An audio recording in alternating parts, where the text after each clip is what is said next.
Mike Johnson, the Speaker of the House, just passed a bill that gives the soldiers of the IDF, that's the Israeli Defense Force, you now have Israeli Defense Force foreign military receiving United States military benefits. People here can't even afford health insurance, and now they're giving it to a foreign country. This administration is fully compromised. I noticed as soon as he appointed Marco Rubio, I was like, what is going on here? But then he went and criticized Thomas Massie and called for him to be primaried.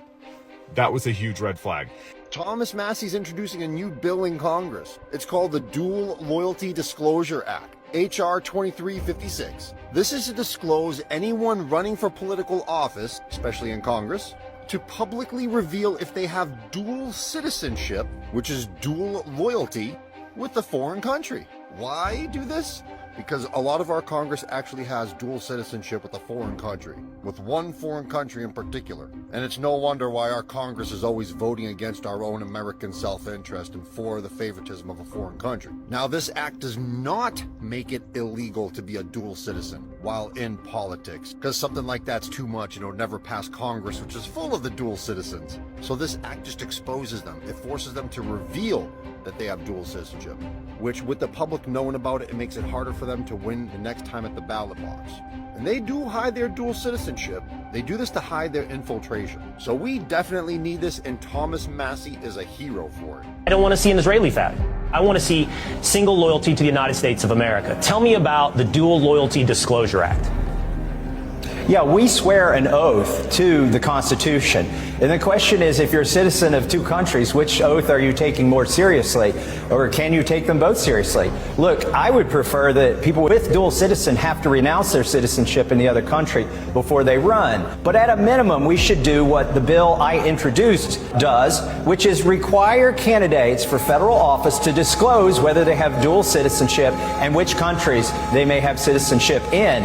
That way, the voters can decide whether they should be able to represent the United States. Our loyalty should be singular, especially as an elected representative to the United States of America. People in Congress will stop and ask a simple question. Do you support America or do you support Israel? Here's their answers. Listen. Do you care more about the American people or Israel as a member of Congress? I don't think they're mutually exclusive, Frankie. Mutually exclusive? How's that? They're our best ally. Are they? Who do you care about more, the United States or Israel? No answer. United States or Israel, sir? No answer? Who do you care about more, the American people or Israel? It's an easy one. American people or Israel? No answer. The American people or Israel, sir? No answer again. And this goes on for 6 minutes. And a no answer is an answer. How is it that they're too scared to even pretend to be pro-American in an American Congress? The government does not care about us and is completely paid off by a foreign government. The Israeli lobby paid Lindsey Graham over $1 million for one reason: to make sure that whenever there is a conflict between Israel's interest and America's interests, Lindsey Graham is always there to put Israel's interest first. Any ally, Canada, Britain, Germany, France, if you try to help the ICC, we're going to sanction you. We should crush your economy. The President of the United States described himself as one lonely little guy compared to the power of the Israel lobby. I heard today there were something like 1,000 lobbyists on the Hill working the other side of the question. We got one lonely little guy down here doing it. When Bush actually stood up against the lobby and delayed giving Israel the $10 billion loan guarantees, and AIPAC's President Steiner was recorded saying he helped raise millions of dollars for the candidate who would go on to replace Bush, Bill Clinton. Each time Benjamin Netanyahu met Bill Clinton. The year was 1996. Arriving at the White House, Netanyahu sits down with President Clinton and begins lecturing him on the Middle East, on Palestine, and the future of Israel. When Netanyahu was finished, he stood up and exited the room before President Clinton had a chance to say a single word. This prompted the president to turn to his advisors with a puzzled face and famously say, "Who the does he think he is? Who's the superpower here?" In reality, the Israeli lobby holds tremendous power over the President of the United States and the U.S. Congress. And Izzy Media even admits they tried to blackmail Clinton over that. Same article even admits that Izzy tapped the White House phones. You're not doing that sort of stuff unless you got people on the inside. And they got people on the inside. It's not just by money alone that they have a detailed control over all our politicians. They make sure to control all the functions of our government itself. Ever since Clinton defeated Bush Sr., no American president has ever challenged the billions of dollars we give Israel in foreign aid every year. We might not have known that every member of Congress has an AIPAC babysitter, to use the phrase of Congressman Thomas Massey on Tucker's show. By the way, everybody but me has an AIPAC person. What does that mean, an AIPAC person? It's like your babysitter, your AIPAC babysitter, who is always talking to you for AIPAC. Every member has something like this? I don't know how it works on the Democrat side, but that's how it works on the Republican side. You think it's a good thing that a foreign government basically has access to every member of the American Congress? If you live in America, who can't you criticize? That tells you who controls the country. Now, you cannot criticize the power of the Israeli lobby in this country. One of the biggest lobbying groups in America can openly brag that they are representing a foreign country. This is from AIPAC's website, but somehow they don't have to register under the FARA Act as someone acting on behalf of a foreign actor. Did you know that they were actually this close to having to register as a foreign agent before a certain thing happened? So if you go to this URL right here, israellobby.org/AZCDOJ, it's a history of when AIPAC almost had to register as a foreign agent. And well, it turns out that President John F. Kennedy was about to force them to register under FARA.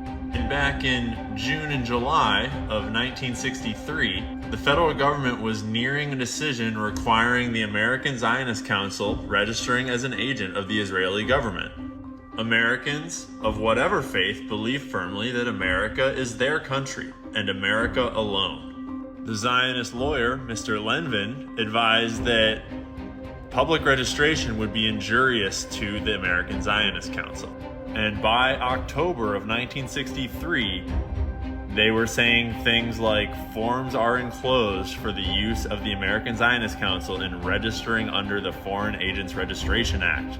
But then what happened in November of 1963? The president who was spearheading the whole thing just suddenly wasn't there anymore. I'm just saying it was really convenient timing that it happened to turn out that way. And then in December of 1963, we get this document. As you know, our client is not prepared to register as an agent of foreign principal or to concede that it is subject to the registration requirement. December 11th, 1963. And to this day, is not registered as a foreign actor. Although the U.S. Justice Department clearly states that FARA requires the registration of anyone that represents the interests of the foreign principal before any agency or official of the U.S. government. Because if they were registered, they would have to disclose where all the money's coming from. The American Israel Public Affairs Committee, AIPAC, represents a concerning example of how intense lobbying can distort the political process in the United States. Its fundraising prowess has enabled it to exert considerable sway over lawmakers and policy decisions.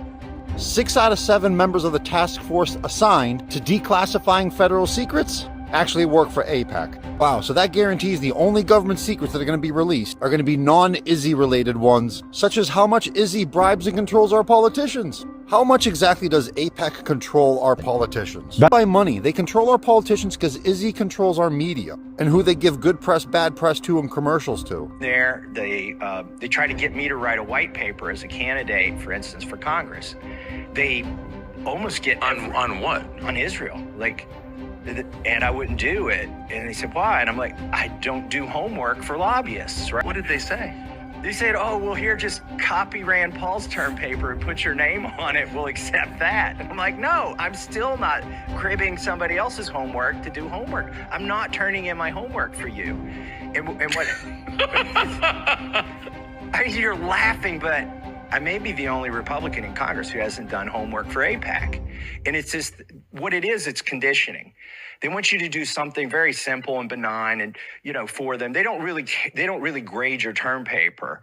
They just want to know that you'll do something for them. And if you'll do something for them as a candidate, you're more likely to do something for them as a congressman when you get in there. Thomas Massey is seriously the most badass politician in Congress today.